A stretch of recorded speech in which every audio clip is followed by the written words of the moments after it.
So you learn through play and play with your children what works, what doesn't work. So that way they have kind of the sensory shut off, but also an activity. It's never going to be perfect. It's not going to be overnight. And that's why you're there also. It was used to take large cushions and build defenses around his world building. He didn't feel safe. I was going to say how incredibly empowering it is for them to know themselves, to know about others, to work through that together.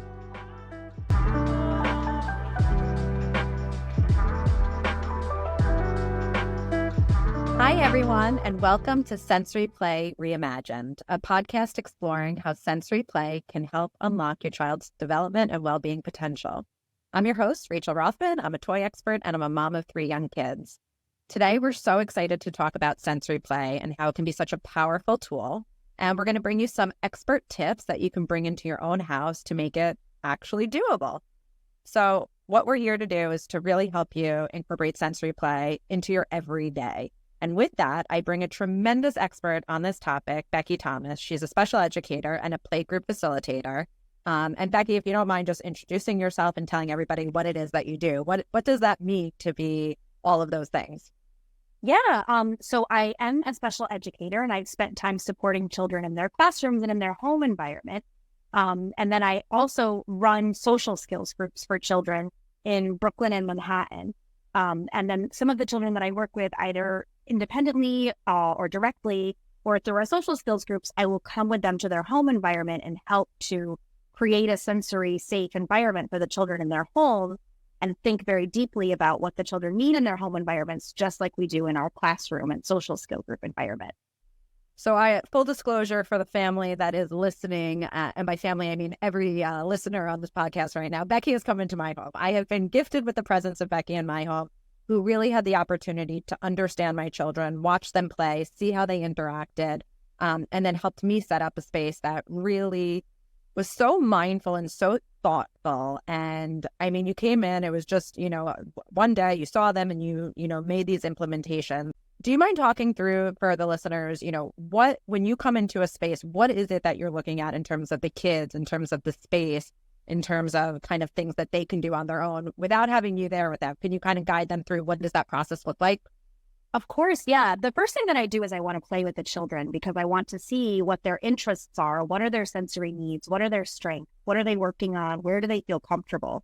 Which we can all do at home. And so what I do is I come in and I get to know a child and see how they play. And then I look at their space and see how it's being utilized.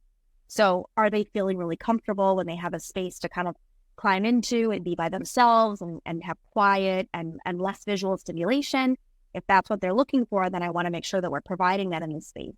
If I have a child who loves visual stimulation, then I want to have a lot of choices available everywhere so that they can see and know and plan with whatever is in their environment.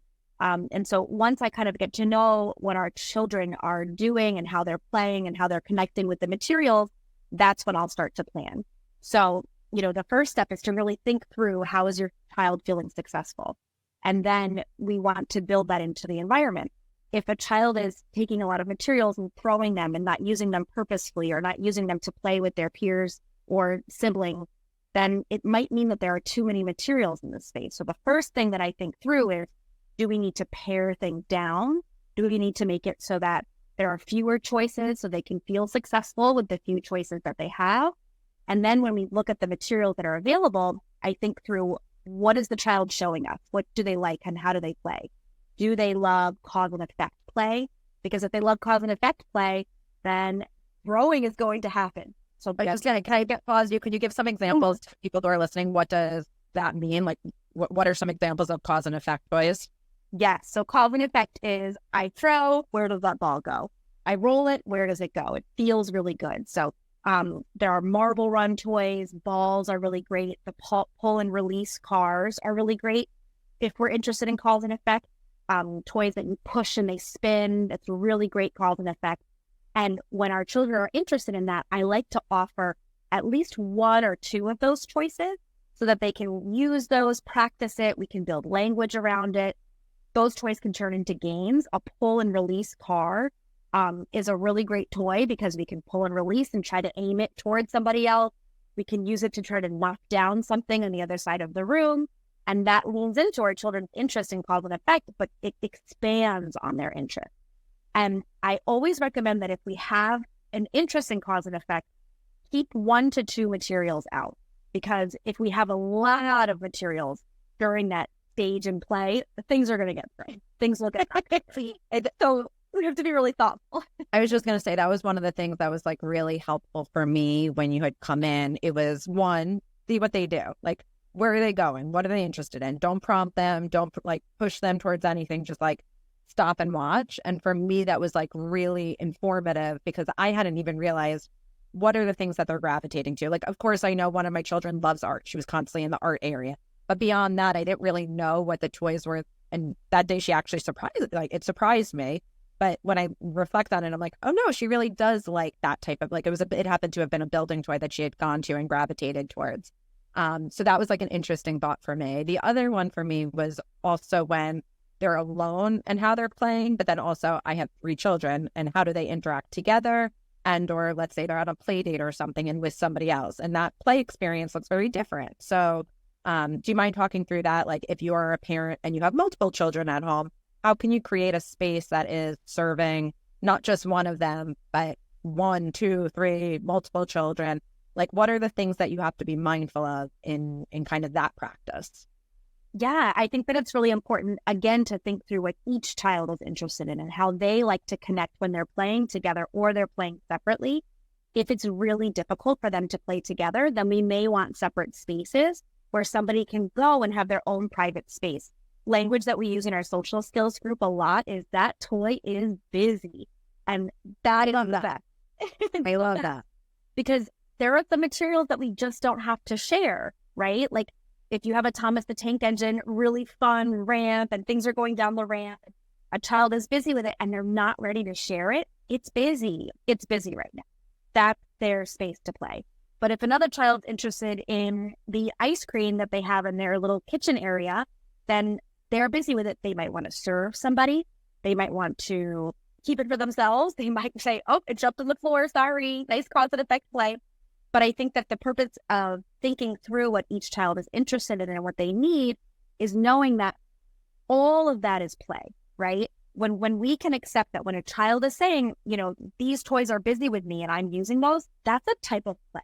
They might be participating in onlooker play or associative play or parallel play, and they're not at collaborative play, which means sharing. They're not there yet. I'm going to need you to break down all those different types of play that you just described for everyone and kind of talk through, like, because again, I think some people think it has to be hands-on, tangible, but you just described a handful of other types of play that kids are still learning, they're still playing, they're still engaging, just in a different way. Do you mind kind of breaking those down? Yeah, of course. So this is kind of the model that we are always using at Playgroup, is when we're thinking about our social skills and how our children are developing their play and social skills, they follow play development. And we oftentimes talk about parallel play and collaborative, but we have so many steps that we're missing in between the parallel and collaborative. And parallel, just so people know, is when they're playing side by side and kind of both doing the same thing, but not together, but they're together, but not interacting really. Yeah, you could obviously explain that much better than I just. Yeah, no, but that's right. And they start to imitate each other, which is really exciting. It still doesn't mean sharing, right? So if your child is participating in parallel play, you better have 2 sets of toys. If you have 3 kids, you better have 3 sets of toys, because that's going to lead to a lot of arguing. But, we start out with independent solitary play where a child this is when we see a lot of sensory play, when we're exploring materials and how they feel. If we can spin them around, we might see some cause and effect play when children are involved in solitary independent play. Age doesn't always matter. Some of the groups that I work with, the children are 8 to 10 years old and they are still participating in independent play. And if they need to be in independent play, I need to see that and offer the sensory material that they need to explore their environment and the materials around them. After independent play, then we'll move into onlooker play, where we're watching what's happening in the world around us. A very, very important step in play development is to be able to watch and see what everybody else is doing.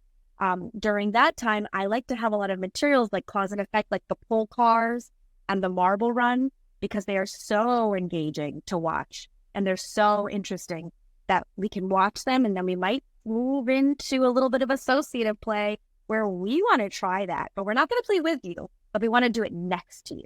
So we're going to sit next to you and use those materials.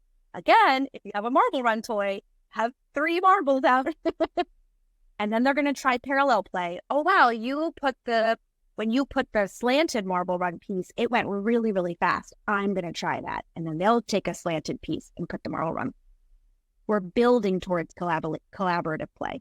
We get into collaborative play when we start saying, hey, my slanted piece didn't work, and I want your tunnel piece because that looks really cool.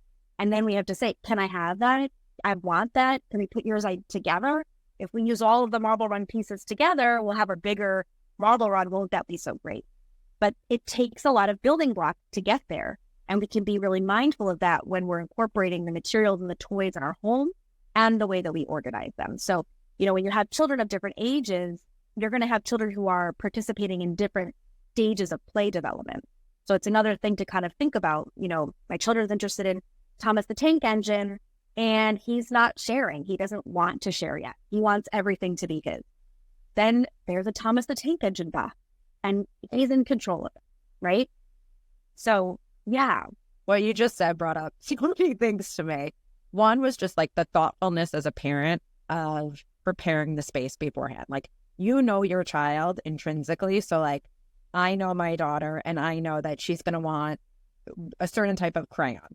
I know when she starts playing with that, my son's going to want it. So I have 2 sets of those now, and I think as a parent too, like one of the biggest things that I have learned is by having the space set up in a really thoughtful, conducive manner, even though it takes the legwork in advance, it can really help, one, allow them to get into play faster, let them stay engaged in play, kind of reduce the friction that might be happening. And of course, like, I'm all for friction. I'm all for them learning and kind of working through it. But like in the moments where I really want them to stay engaged and play the marble run or something like that, making sure we have all of the materials that they may need in advance, those types of things. So I think that was something you were really helpful with me thinking through, like, okay, your daughter's going to do art. What are the things she's going to want to do? Where can we put them in a way that she can feel gradually more independent with getting them? Obviously, I have different ages, so I had to be mindful of certain safety considerations. So like we had put away the scissors for a while, and that was something I had to get for her. I remember with the glue, this was one that you had actually flagged to me. I have a sensory seeker. She's going to eat the glue. She's going to play with the glue. She's going to be doing all the things with the glue. Like, don't leave the glue out. That's not something I'm going to leave out in my home. Some households leave the glue out, but in my household, not so much. So it was just a way of approaching it that by setting it up in a way that is inviting to them, and creates those areas for them. One of the other things, you had flagged to me I have a child who's more sensory averse, and sometimes it could just be overload. And you mentioned kind of creating these like quieter, calming areas. And for me, it was like, I don't necessarily have space to have like 100 different quiet areas for her and all these things, but it was just, I remember it was, oh, you have a little tent, that's the quiet area. Oh, you have like, you could put up a little, we moved some of the shelving and like create a kind of a demarcation that felt like it was a distinct area, and we were able to do it. So it was just like through the things we had in our home, by rearranging it a little bit and or kind of giving the mindfulness and the intention around it, we were able to construct those. And that again was something that has been so helpful for us, because when my one child gets like very sensory overload based on sounds of a lot of children, based on whatever everybody is doing, she can kind of retreat into that area, stay with everybody, but not in that kind of chaos of everything. And that was something that was really helpful. So thank you. And also to everybody out there, like, you don't need to necessarily have so much. It was the little tent that we had, and we put in a pillow and a blanket and, a book for her. And, now as she's aged older, we have headphones in there for her, and we've included, a handful of other things that are more age appropriate for her now. But it was something that was game changing in my household, carving out those like little spaces, thinking of it in that way. So yes. That's awesome, because everybody has a closet, right? You have a closet. One family that I worked with, we took everything out of the closet and we turned that into our little sensory space. And we put in some visual stimuli, right? Like, it can be really helpful to hang pictures of things that they love and do hide and find. So that way they have kind of a sensory shut up, but also an activity to keep them busy, to get regulated, and then they can come back and join the group. So tents, closets, benches, under books, bookshelves, under bed, right? If you have a trundle bed, take the trundle out and you can hide under there. It can be really, really helpful even on a play date when you do just need that space. And I also think that having that designated space helps our children to know that we're going to help you, right? If it gets really overwhelming, we're going to help you. We have a plan. And our plan is we can come into this area and when you're ready, we can come back. And they might come back by participating in on-local play. They might come back by sitting in the tent and watching what's happening around them, and then they can come back out. So we don't always have to push and encourage collaborative play because it depends on what our children's window of tolerance is. And if the sensory stimuli in the space is very overwhelming, their window just closed a little bit. But as they take some time in the tent and they do some onlooker and they watch, the window gets a little bigger. So it's always about trying to find ways to help your children, find that window of tolerance and meeting them where they are. And it was something that was also transformative because previously what would happen was she would retreat and she would go elsewhere. So she would leave the play space entirely. And then to bring her back into the space was actually really difficult.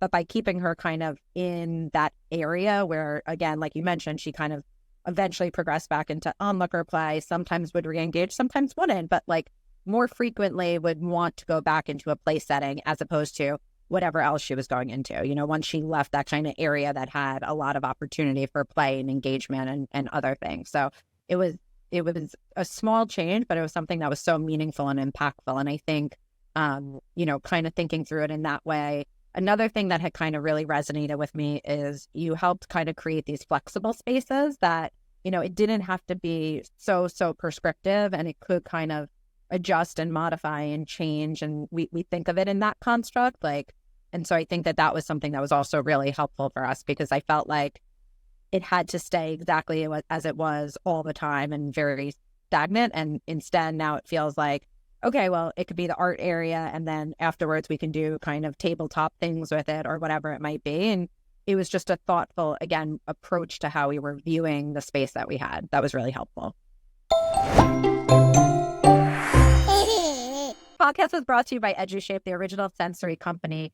Becky, I know you had the chance to see the portfolio. Are there any other products within the portfolio that, you gravitated to as a parent, as an educator, as a kid? Yeah, Edushape had a lot of different balls, and I loved them. There were some spiky balls. There was a thermal ball that when you touch it, it changes color, and I think that that's such a nice way to slow down. I love the rain stick, the bouncing marble run, and the large corrugated cardboard block. We use those a lot. They're really fun to get big play that can grow up and up and up, and you stand up and use them for some materials I love. My children also use those for creating their own boundaries. Exactly. You were talking about that, and when you were saying it, that's exactly what I was thinking of, that they use those boxes constantly to create little spaces for themselves. And my son will be like, no, this is my space. You can't come into my space. On some days it's like, okay, you can help me build it a little higher, depending upon the day, what's going on. Do you mind? So we've been talking about kind of that sensory overload. You talked about the child too. It might be auditorily or it might be visually kind of too overwhelming. For the kid who might be craving more. So on the kind of the other end of the spectrum, are there some things that you could suggest with everyday household stuff, let's say, for a child who might be craving more? I'll start off with visual for if somebody who it might feel like it's too bland, it's too boring and they need a little bit more. Is there something you can suggest within that domain? Yes. Clear containers. Clear containers are the best thing. And I worked with a family one time where that was exactly it. That playtime could last 5 minutes and then they would move on. Another 5 minutes, they would move on. 5 minutes was really great if we could make it that long, 5 minutes of dedicated attention to a task and a play activity. And so we got a large under the bed clear container. And as we were going through and cleaning out the space and cleaning everything out, every character that I found, everybody has a loose Paw Patrol, a loose Bluey, a little Lego guy. You have a million of missing pieces of puzzle. Throw them in a clear container. It's going to get filled to the brim. Nothing feels better for a child who really seeks a lot of visual input than digging through a container and finding the characters that they love. They might dig through the characters and say, oh, I remember him. They might get upset if they don't have the rest of the set, but like the conversation. But being able to dig through and find all these little characters can feel so regulating. And it might turn into something. It might turn into lining up the toys. It might turn into organizing them by show. It could eventually turn into some world building. So if you have a little bit of older children, world building is so fun. It feels so good, especially if your sensory environment is very overwhelming, to be able to take all these characters, throw in some trees, throw in a couple of little building blocks. And what they can do with it is create their own world. And what feels better for a child than being able to create their own space in their own world, and they have to go out into the world when they cannot their sensory input every day. But with the materials in this big clear box, they can dig through and find all of these things and create their own school, create their own zoo. I have a child who every week comes in and makes the Zoo of Freedom, and she keeps adding pieces to it. But it started out that being in a group of children was too overstimulating for her. And so she needed to look down and dig through this box and find all of these pieces. But slowly she's starting to look up and she's starting to move things around at different levels. Now they're not all on the floor. They moved up to a bench, which is child height. So her world is expanding because she had something to look at and do and think of until she was ready to look up. So I love a clear box with all. I was just going to say, and what a gift you're giving to parents. Like when we don't know where it goes or we can't figure it out. Not only am I getting off the hook for like the proper cleanup and organization, this is going to be beneficial for play. So everyone heard it here. You have the loose parts, put it in a bin. It could create a whole new play activity. And it was funny. The last weekend, I try on the weekends to, do the playroom catch up of cleanup. And there were so many of these and I was making myself go mad by trying to do it. And no, Rachel, you're just going to put it in the clear bin. And your children are going to have an amazing play experience with it. And I have to say to your point of kind of that world play, like my children have started doing this and it has been the most beautiful thing. And watching their communication and their language just evolve and the ideas that they come up with, it has been so beautiful. So we've been doing a lot of schools. There's been a lot of schools. I've had to go back to school. But just hearing it's a space that I've noticed that they're also taking the time to kind of work through their own problems. Yeah. So it's like this really safe, contained space, as you were describing, like they're in full control of it.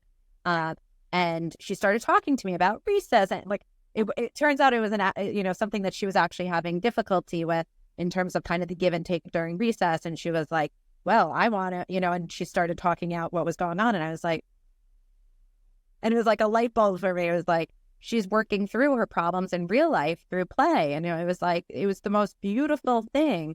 And I was able to help her in the safe area that we were in and kind of continue to play and engage with her. But it also helps her work through like real tangible problems that she was having. So it was really, really beautiful. It's so amazing. I have a student in one of my groups who it was very difficult for him to come in and play because it can be difficult to get things started, right? Even if the visual stimuli is helpful, it can still be very difficult with all of the sounds around you. And so it took him some time. And what he used to do is he used to take large cushions and build defenses around his world building. He didn't feel safe. So for about 6 weeks, he would do the same play. Please remember also, all play is open. If we need to build the defenses for 6 weeks, we need to build the defenses for 6 weeks. But just last week, he let somebody put a little character into his world and he was like, okay, we can make a secret passage to get in this way, but it's only sometimes open. But what great progress, right? And it's only possible through play and through him being able to be in control of those materials and be in control of the space around him. And it wasn't pre-prescribed. It was a literal box of junk. Oh, I think, again, that you just touched upon it. It gives them the control. What do you have to say to parents who, I was one of these. I will admit I needed to be in control, and it was really hard for me to relinquish it. And I think it was a lot of talking with really brilliant educators like yourself that I have given up on that. Like let them engage in the play that they're engaging in. Get into the play if you want to be watching, whatever it is, like depending upon the stage, how present I can be in the moment.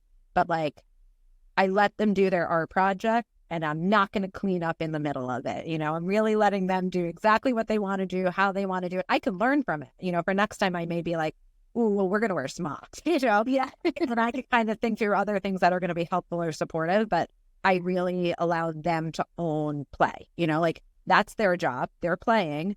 My job is to, help facilitate, help create, kind of the environment and or the safety around it, but that it's really theirs, and that was a mind shift for me that wasn't easy. I will say before kids, I was very tidy. I was very organized, all of those things. And I kind of had to relinquish it, but I have seen such growth and progress and just like developmental beauty from them when I allow them that space. So any advice for parents who might be having a little bit of the difficulty of the allowing them to kind of own it and control it? Like, are there suggestions for the before or the after or the during that you can suggest to them? Yeah, I think it's really tricky. And I also think that you're an important member of the play, right? When you're deciding to come in, you and your preferences and the way that you play are really important. So if you need it to be clean and tidy, you might need to do more prep. There might need to be much fewer options. And I also think that a really helpful tool is if you are joining it on play, think about the goal, right? That's my like special educator hat coming on. I'm constantly thinking about and assessing and reassessing, what is my goal with this? If your goal is that you're creating Valentine's Day cards for the class, you might want it to look a little focused. You might want it to be a certain way. You're going to have to do some prep, right? You might want to create a completed Valentine card to show what it looks like. This is the expectation. If the goal is to have fun and create what you want to create, you're going to take some of that expectation away, right? And it's like, use whatever materials you want. We have tape, we have glue, we have this, we have that. You can use it. I'll follow your lead. Whenever I get stuck with a child who's really struggling to initiate or get started, or their play or their creation can be very fast moving or big, which is a little difficult for my sensory system, I will just start something. Just start anything. Actually, this morning, I was with a child who had this big play and she wanted to use crayons and markers and she was waving them in the air and everybody had their jackets on and I could see those markers going next to jackets. And I took a crayon and I was just like, look at this superhero. I'm making a superhero. It's going to stop a monster. And I just started telling a story using crayons. I was scribbling. I am not a good artist. I started scribbling. But by initiating, I sort of redirected the activity back to the team. Right. So for me, I have to accept that it can be difficult for me to have children moving around really fast and going this way. So I'm going to do what I can to come back here. Some parents are like, go ahead, run around, move around, do what you have to do. That's okay. You're an important member and participant in that play. So it's important to be mindful of, what do you like? What do you need? How can I follow my child's lead? How can I make a space with materials and a plan that fits both of our needs? Because if you have a child that has big movements, but you like things to be tidy, there are ways to kind of bring it back together so that they get what they need and you get what you need. That leads to co-regulation, which is... All right, now you're going to have to go ahead and explain co-regulation to everyone. So the type of intervention that we provide is called DIR, floor time intervention. And really the goal of our floor time intervention is to create co-regulation. And what it means is that two people or a group enjoying each other, feeling really, really good. It means that when we're playing with the dolls in the clear box, that we're taking them out, we're creating a world. I get to be part of it. You get to be part of it. We feel really good. We feel really cozy. And what that creates is, I'm going to go a little neuroscience. It creates oxytocin in our brain, which is the same chemical that's created when a baby is breastfeeding. It's very, very regulating. And so, we oftentimes think about the sensory system and how we need to provide sensory activities to provide regulation. Co-regulation is just as important. And so you are an important member of that co. So in order for you to feel good during play, you need to get some things too, but your child does too. And that's where we think about the sensory system and making sure that we're providing sensory materials, sensory activities, and sensory buffet that our child can pick from so that they feel good within that play and relationship as well. I'm taking that sensory buffet. My kids love a meal buffet. We're going to now have a sensory buffet. I love that expression. But it is so true. And I have learned a lot about myself through having children. And I know many parents can attest to that as well. Just like understanding yourself and your systems and what makes you feel good, what doesn't sit well with you. And like my children know, like there are two things that like I cannot engage in. I do not like anything touching my face. Who knew? I didn't know this. I didn't know this until I had children, but like my children love to touch my face. And I'm like, that's one thing that like really doesn't feel good to mommy. So like and like they understand that. And that's been kind of like a boundary that's been set. And they, for the most part, understand it and can adhere to it. I also get like auditory overload. And I know that about myself. And so figuring out areas also where where things can be a little bit quieter for me. And like me bringing it down. So sometimes like if my children are getting really, really loud, that looks like me getting really, really quiet, and by me doing it, then they're modeling it. They think it's fun or engaging or something like that. So I think, as you're saying, kind of recognizing in yourself, one, what are your triggers, but also what are the areas that like really you find delightful, and then also kind of, moving them towards it. So I can give an instance of something that happened, with my family recently. I have a child who loves, movement, big chaotic movement is like her happy zone. And then I have another child, not so much, but she enjoys initiating that for my other child. So I get to sit back and they let me be the videographer for them. So I was a videographer, which was like the perfect spot for me. My one child is inside the swing and the other one is pushing her. So like my one child gets to have like very controlled movement of however she wants to initiate her body. The other one who loves the surprise and the chaos is getting all the input that she, could possibly want. And I'm the videographer. So, like we were all engaged in different ways and ways that were like very supportive. And so I was like, afterwards, I was like, it's a parenting win. And then I was like, again, you learn through play and play with your children, what works, what doesn't work. And then afterwards, I was like, ooh, I got to bring them all down now afterwards. I got to calm us all, I got to bring us all back together. It was just, it's interesting as you learn the dynamic of a child in isolation, a child in conjunction with one sibling, a child in conjunction with another sibling might be totally different. All of them together may look different. And really thinking through, what are the different things that you could be providing to each of them has been really helpful. Do you mind if we kind of talk through, again, I'm thinking through, different children, different profiles, how they receive things. You were talking through some kids really like that big kind of movement stuff. One of the things for us, particularly as it relates to art, which is a great activity, for a lot of children, they have engagement on it. They love that they're seeing something, they're building something. We love that they're working on all these different things, great activity.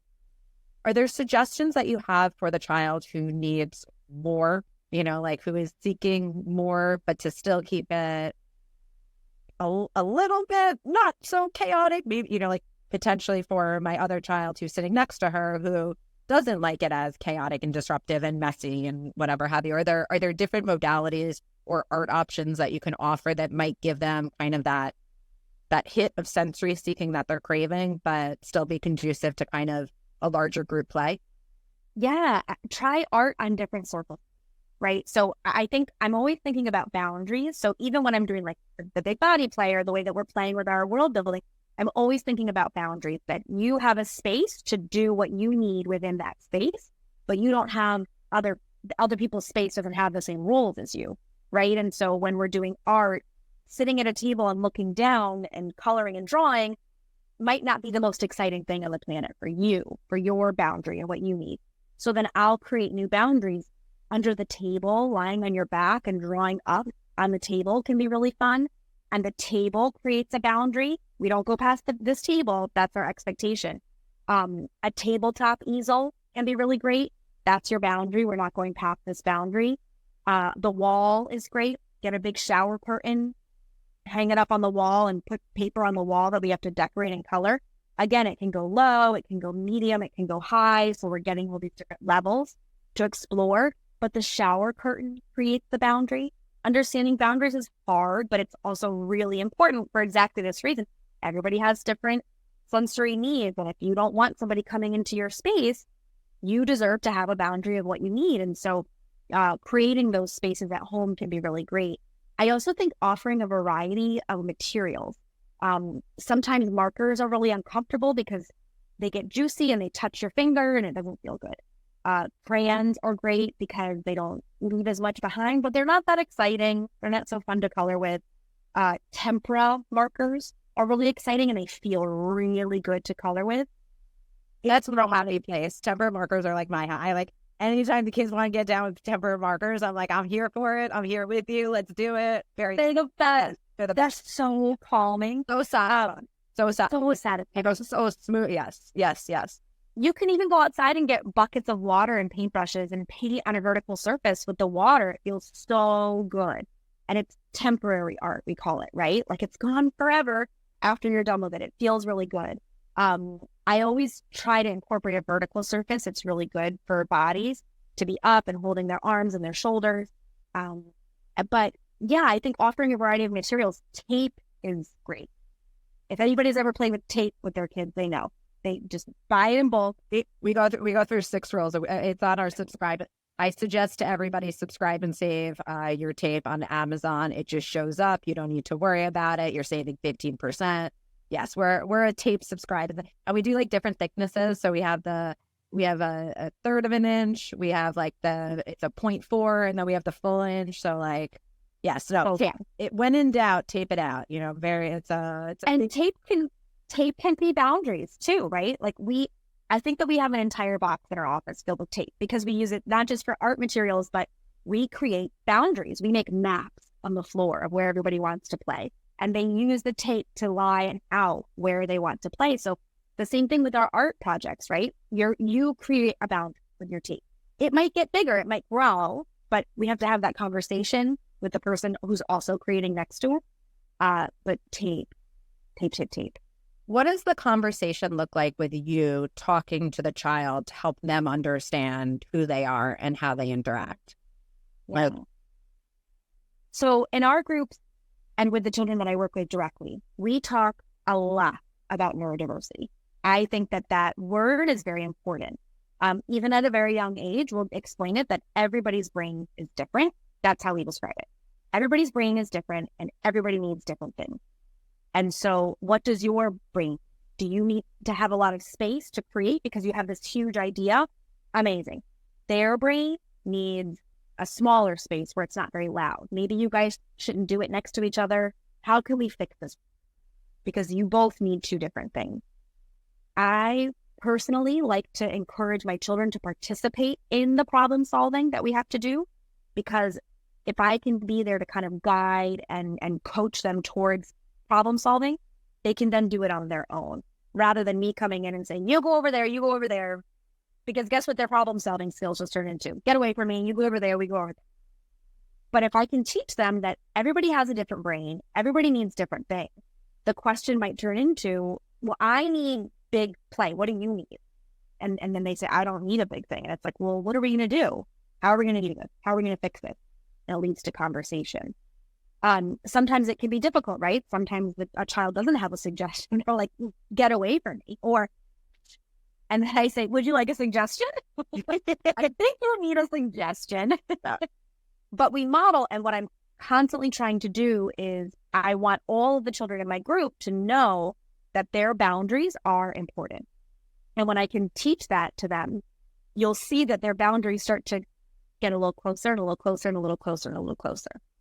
So yeah, that's really fantastic. Are there any tools that you use in the house and or you suggest for parents in the household to kind of help bring back that calm? You know, like they've engaged in the rough and tumble, or they've done really messy play, or they've done the big play.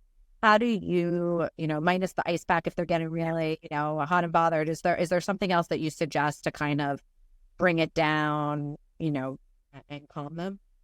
Yeah, I mean, number one is you, right? You as the co-regulator, because when you, like you said before, Rachel, like when they're really loud and then you're making your voice quiet, that's a tool, right? You're then providing co-regulation, which then brings everybody down.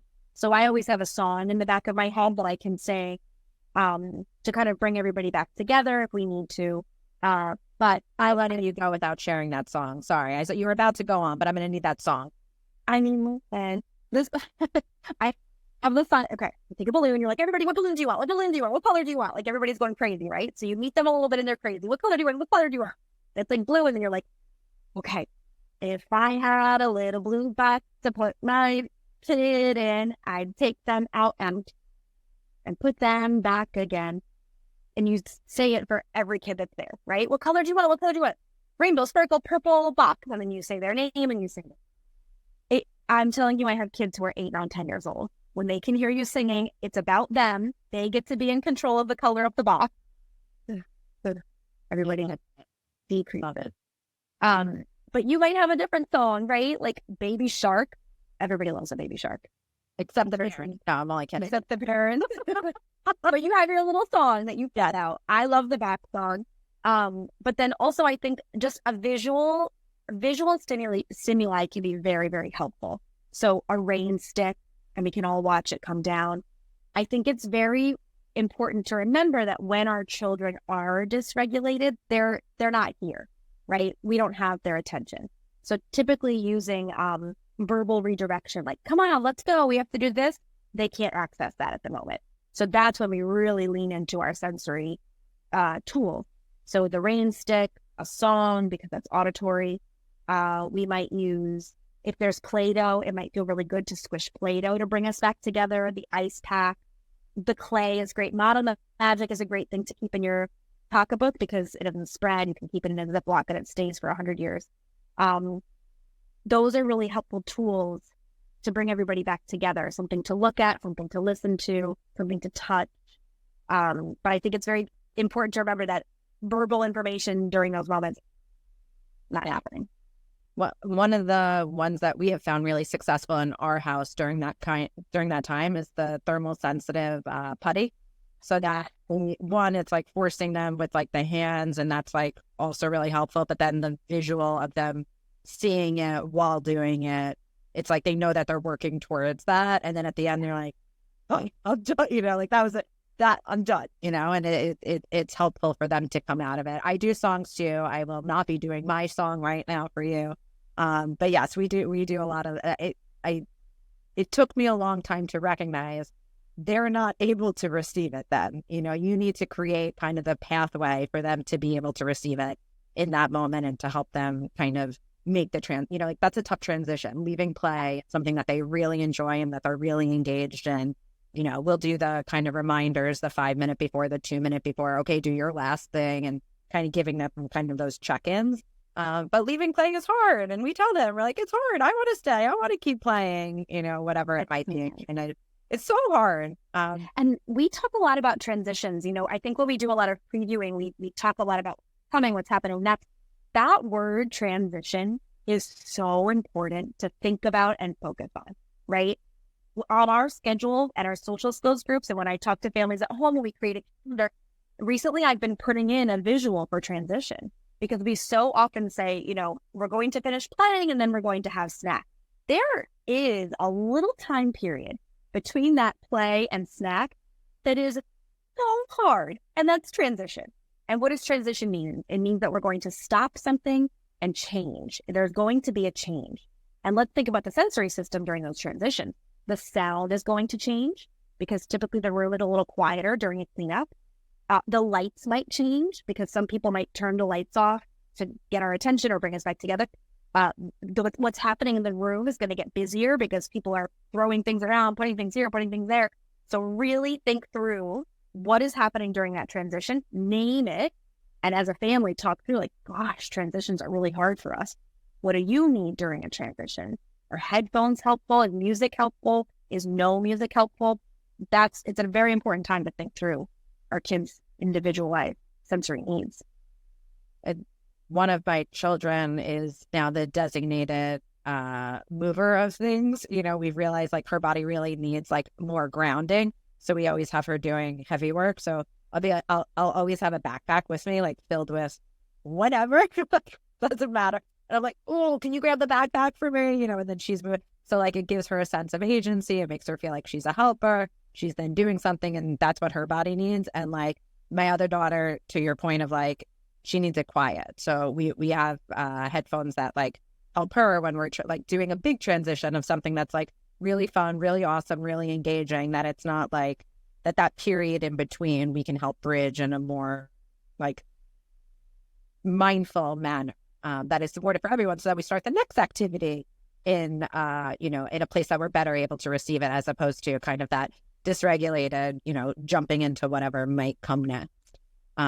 So yeah, no, that the thoughtfulness around transitions, I think everyone thinks of like the lead up to play, the actual play, maybe the cleanup of it, but like, what is the next? Like, what comes after play? And let's be really mindful of that and talk about it. Like, let them know what is happening and why it's happening and where they might be going and how they might be feeling. And I think anytime we can empower our children to understand it, to speak about it, to name it, it's helpful, and it makes them feel better about it too, I think. No, totally.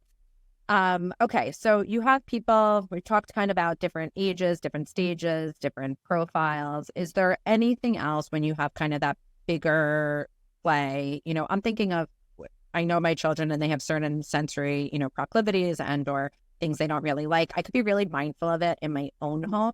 As my children are having play dates outside of our home and with other people, are there any suggestions for how we can help prepare them before and or in the moments where they're in a space that we can't control? It's somebody else's space. Are there any suggestions around that? A few things. I think that it's important. I always, thank goodness, everybody has the website. So if you Google where you're going, you can preview it with your child and look at pictures, videos, look at the Google pictures, the website, and say, what do you think? Is this going to be a busy place? Is this going to be a quiet place, a loud place?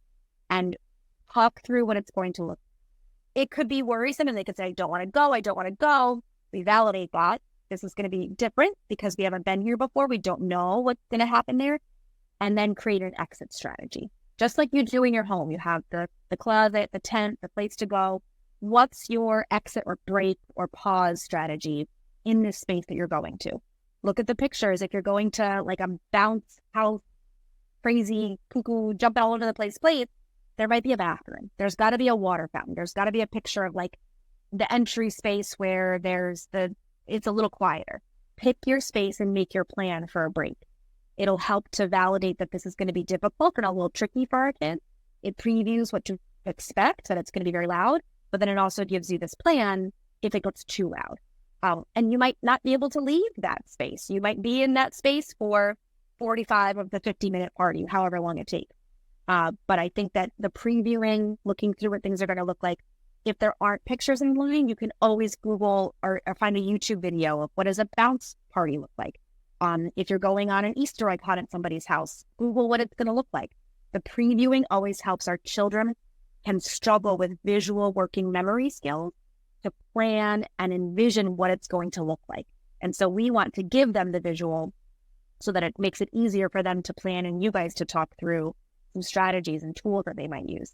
I would also always recommend bringing a bag if they enjoy books, if they love a puzzle, some sort of close-ended activity like a maze book, something that if there isn't an obvious place to take a break, then their bag is their break. They have a break bag that they can use. But I think previewing is so important.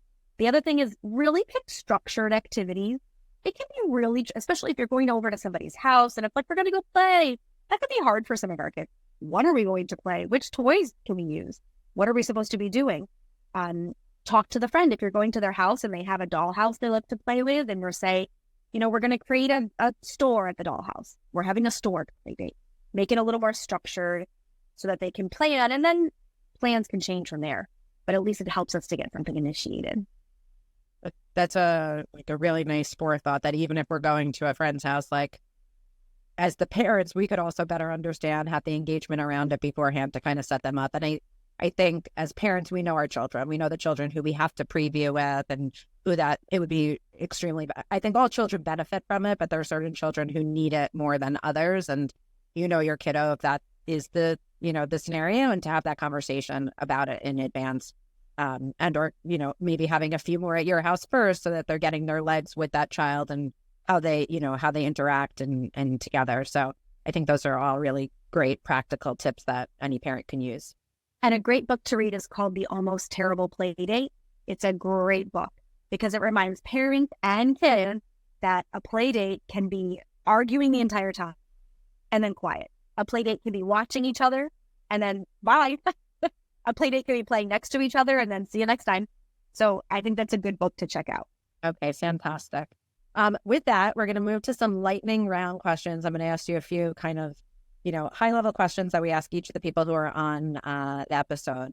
So as a child, what was your favorite sensory play activity? Water. Always water.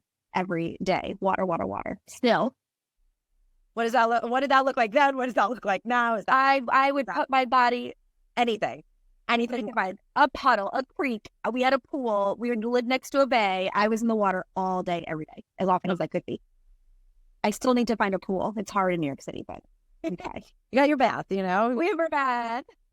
It's funny when all else fails, I know if I can create like a calming environment for one of my children in the bath, like it is the most enriching, calming, wonderful experience. And again, I have 3 children. That is not the same for all 3 of them, but there's one who like, we're out of 10. I'm like, bath time, let's go. So yeah, I think it's, know your kid, know what's going to serve them in that moment. But yes, I have a water child too. So I get that. If you wish all parents knew just one thing about sensory play, what would it be? All play is okay. All play is okay. I love that. What everyday product could make a great sensory toy? A ball. We talk about it all the time at playgroup. You could do anything with a box. You can collect, you can build, you can hide, boxes. All day box. We actually keep a stash of Amazon boxes in our garage at any given time. And we have one that's like the art box that like they're constantly just like creating on. They have one that's just like, they have a few that are like go-to boxes, but then we always just have boxes because like you said, there's nothing a box can't be or can't do. Yeah. What is one sensory activity you recommend for all or most kids? Is there one thing that you find really kind of resonates with the majority of children? I mean, playing on the floor. And I know that sounds really simple and simplified, but we have tables and chairs and they're so important. But playing on the floor, being propped up on your elbows, being able to roll around, lay down, sit down, be on your side, being on the floor, I think is such an important sensory activity that we take for granted. I have to deviate from the lightning round just to ask, how do you initiate that? How do you how do you get kids doing? Everything's on the floor, right? Even everything's on the floor. I do art product on the floor. I have materials on the floor. I sit down. Everything starts on the floor. I'm on the floor, right? So that it's engaging to be on the floor. We get a lot of input from the floor and make it engaging and motivating. You shared a handful of resources and tools and products kind of along the way, but are there any resources we didn't name that you would suggest to parents who want to learn more about sensory play, sensory processing, sensory profiles, anything that you would suggest? Yeah, I mean, I think that it's tricky. A lot of books and things that you might read are going to be complicated and a lot to figure out for your child. But I think getting a sensory profile checklist can be really helpful. And there are many online. And I just think that that's a very helpful tool to use and check in often to see how your child's sensory system is changing so that you can make adaptations and make plans for your home environment using the sensory checklist. It's so interesting that you also bring up, it's like, I feel like at any given moment, I kind of have a handle on my kids, but then they evolve. These kids, they're tricky. Oh, yeah. They grow constantly. They're developing. Oh, yeah. Constantly. And it's funny to see, as they get older, sometimes it might be a little longer in between kind of seeing those like big changes. But I was reflecting back on one of my children and like previously, in particular with like tactile, she had been like very averse to things and now is like, doesn't bother her anymore. And it was something that as she got older and kind of we've worked with her on it and all these different things, her threshold for regulation in that domain has gotten like so much more sophisticated. Yeah. And it's funny that you say that because I often forget, like, you need to keep checking in. We're with them day in, day out. And you sometimes forget, like, they're evolving, they're growing, we're evolving, we're growing, all these different things. And to do that check back too. So one, check in. If you don't know your, children have kind of a profile in regard to how they're going to interact and or feel about different sensory modalities. We discussed a bunch of them, but that it can also evolve and change and kind of move around based upon where they're at and what they're doing and experiencing. So I think that's a great reminder.